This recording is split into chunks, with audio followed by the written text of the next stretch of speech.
طلبا السلام علیکم ورحمۃ اللہ تعالی وبرکاتہ۔ آج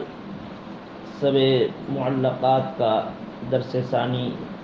کا آغاز ہے۔ تو گزشتہ کل سبق میں نیما سبق میں کل بتلایا گیا تھا سب معلقات کے تعلق سے بتلایا گیا تھا عربی ادب کی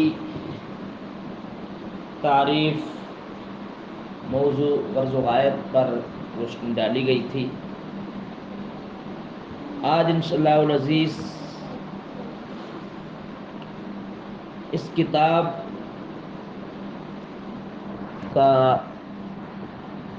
کی وجہ تسمیہ آج بتلائی جائے گی کہ اس کتاب کی وجہ تسمیہ کیا ہے۔ تو یاد رکھیں، سبع معلقات کس وجہ تسمیہ یہ سب میں نے 7 معلقات لٹکی ہوئی چیز، سبع معلقات یعنی 7 لٹکی ہوئی چیزیں۔ تو سبع معلقات اس کو اس لیے کہا جاتا ہے، شعراء عرب یہ بیان کرتے ہیں کہ زمانہ قدیم میں یعنی زمانہ جاہلیت میں شعراء اپنے اپنے قصیدے لکھ کر کے لاتے تھے اور مکہ کے متولیان یعنی قبیلہ قریش کی بارگاہ میں اپنے اپنے قصائد پیش کرتے تھے۔ تو جس کا قصیدہ قبیلہ عرب کو پسند آتا، یعنی جس قصیدے پر مقبولیت کی مہر لگاتے، جس کو پسند کرتے تھے، تشبیہات و استعارات کنایات کے اعتبار سے جس قصیدے کو قبیلہ قریش پسند کرتے تو یقیناً وہ قصیدہ عمدہ کہلایا جاتا تھا، اور جس قصیدے کو قبیلہ قریش پسند نہ کرتے، عوام الناس کے درمیان مقبولیت کی مہر اس پر نہ لگاتے تو وہ قصیدہ عمدہ نہیں کہلایا جاتا تھا، یعنی اس قصیدے کی گویا کوئی اہمیت نہیں ہوتی تھی۔ اسی قصیدے کی اہمیت ہوتی تھی کہ جس اہمیت پر مقبولیت کی مہر لگاتے تھے قبیلہ قریش، جس قصیدے کو ترجیح دیتے تھے پسندیدگی کے اعتبار سے۔ یہاں تک کہ بعض اوقات تو جس شاعر کا قصیدہ پسند آتا قبیلہ قریش کو، تو اس کا قصیدہ آب زر سے لکھتے، یعنی سونے کے پانی سے لکھتے اور اس کو خانہ کعبہ کی دیواروں پر لٹکا دیا کرتے تھے۔ تو جن کو یہ شرف حاصل ہوا، یعنی وہ قصائد کہ جن قصائد کو یہ شرف حاصل ہوا کہ جن کو سونے کے پانی سے لکھ کر کے خانہ کعبہ کی دیوار پر لٹکایا گیا، وہ 7 قصائد ہیں۔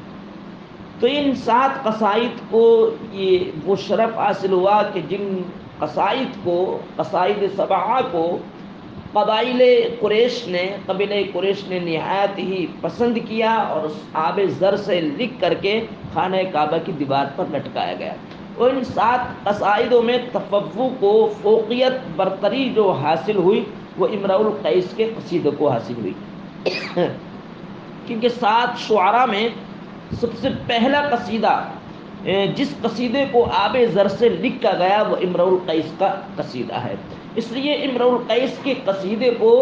دیگر شعراء کے قصائد پر تفوق و فوقیت بلندی برتری حاصل ہے۔ تو عزیز طلبہ، ایک تو وجہ تسمیہ یہ آئی کہ سبع معلقات اس کو اس لیے کہا جاتا ہے، یعنی 7 وہ قصائد کہ جن کو آب زر سے لکھ کر کے خانہ کعبہ کی دیوار پر لٹکایا گیا، اس لیے ان کو سبع معلقات کہا جاتا ہے۔ ایک تو وجہ تسمیہ۔ دوسری وجہ تسمیہ یہ ہے کہ یہ سب معلقات یعنی 7 قصائد، یہ وہ 7 قصائد ہیں، یعنی یہ وہ 7 قصائد ہیں کہ جن کو ہمیشہ دل میں مستحضر رکھا جائے، آویزہ رکھا جائے، یعنی ہمیشہ ان کو دل میں محفوظ رکھا جائے، یاد رکھا جائے،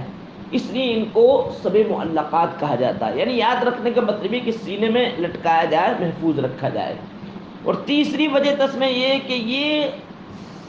7 قصائد جو ہیں یہ گویا موتیوں کی مانند ہے، جیسے موتیوں کا ہار گلے میں لٹکایا جاتا ہے، ویسے ان کی اہمیت ہے، ان کو بھی گلے میں لٹکایا جائے۔ تو یہ 3 وجہ تسمیہ ہیں جو علماء عرب نے، شعراء عرب نے بیان کی۔ تو یقیناً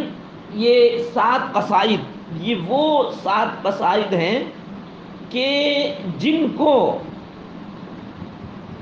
احادیث کریمہ پڑھاتے وقت،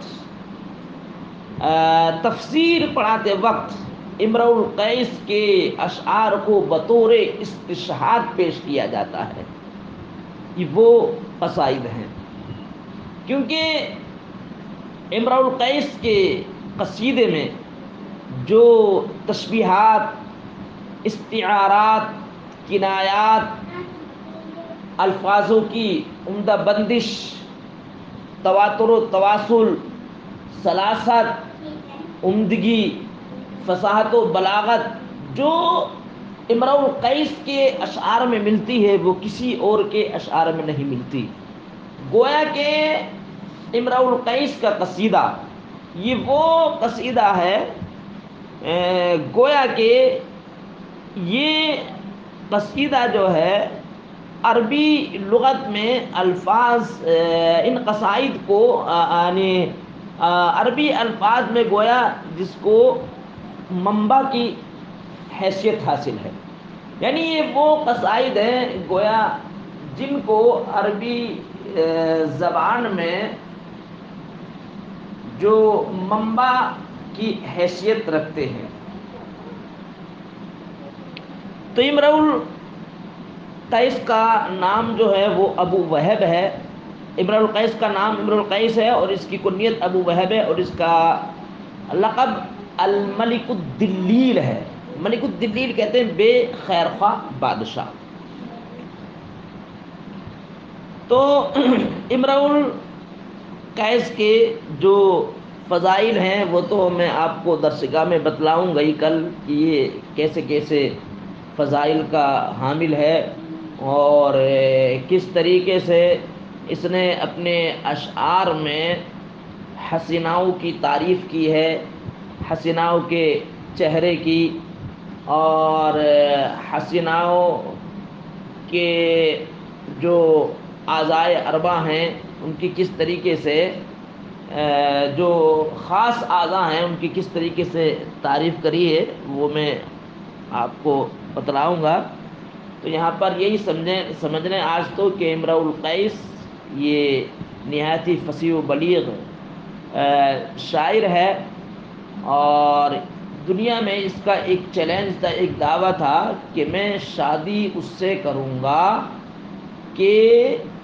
جو اس لڑکی سے شادی کروں گا جو ایک میرے سوال کا جواب، جو 3 سوالات کا جواب دے دے گی، 3 سوالات کا جو لڑکی جواب دے دے گی میں اسی سے شادی کروں گا۔ اس سے پوچھا گیا تیرا کون سا سوال ہے، تو یہ کہتا 8 4 اور 2 کیا ہے، 8 4 اور 2 کیا ہے، یہ جواب کوئی لڑکی دے دے گی میں اسی سے شادی کروں گا۔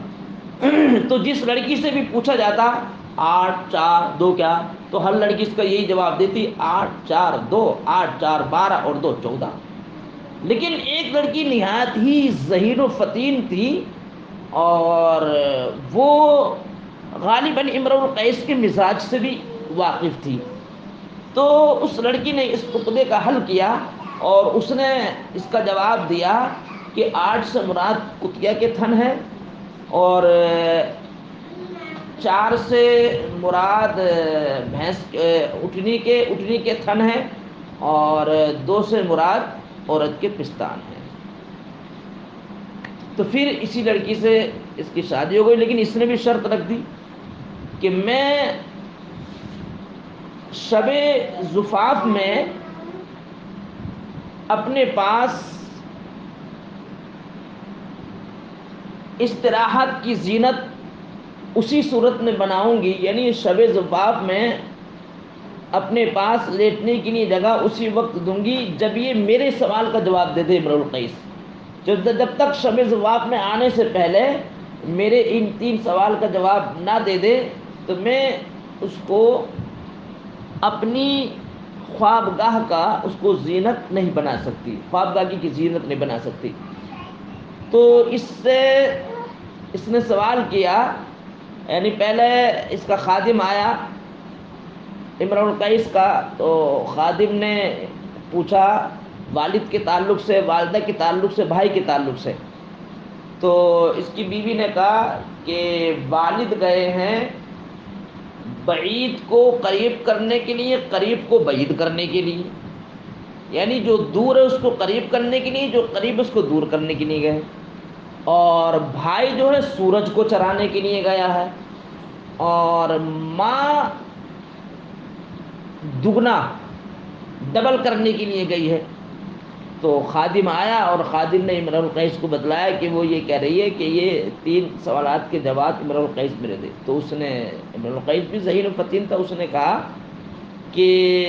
باپ جو قریب کو بعید، بعید کو قریب کرنے کے لیے گئے، دور کو قریب کرنے کے لیے، قریب کو دور کرنے، مطلب یہ کہ 2 قبیلوں کے درمیان صلح کرنے کے لیے گئے، اور بھائی سورج چرانے کے لیے گیا تو اس کا مطلب یہ ہے کہ کسی اہم کام کے تحت وہ گیا ہوا ہے، اہم کام کو انجام دینے کے لیے گیا ہوا ہے، اور ماں ڈبل کرنے کے لیے مطلب یہ کہ کوئی عورت درد ذہ میں مبتلا ہے تو اس کے تعاون کے لیے گئے ہوئی ہے، یعنی کسی بچے کی پیدائش ہونے والی ہے تو اس ماں کی مدد کے لیے یہ گئے ہوئی ہے۔ تو عزیز طلبہ، آج امرؤ القیس کا امرؤ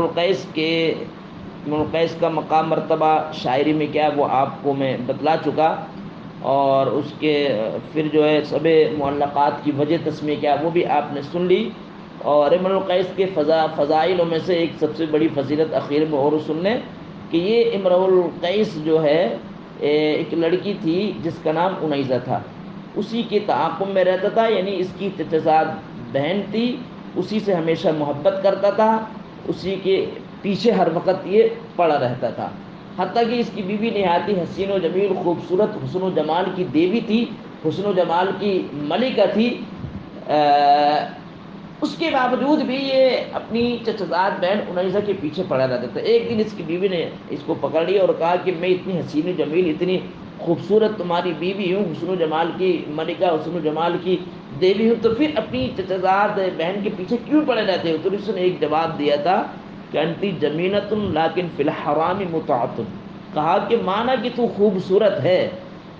لیکن فی الحرام متعۃ، مطلب یہ کہ جو تلذذ، لطف اندوزی حرام میں ہے وہ حلال میں نہیں۔ استغفر اللہ ربی من کل ذنب واتوب الیہ۔ یہ اس کی ایک فضیلت تھی امرؤ القیس کی جو میں نے آپ کے سامنے رکھی، اور بڑے بڑے فضائل آپ اس کتاب میں سنیں گے۔ تو آج اسی پر اکتفا کرتے ہیں۔ السلام علیکم ورحمۃ اللہ تعالی وبرکاتہ۔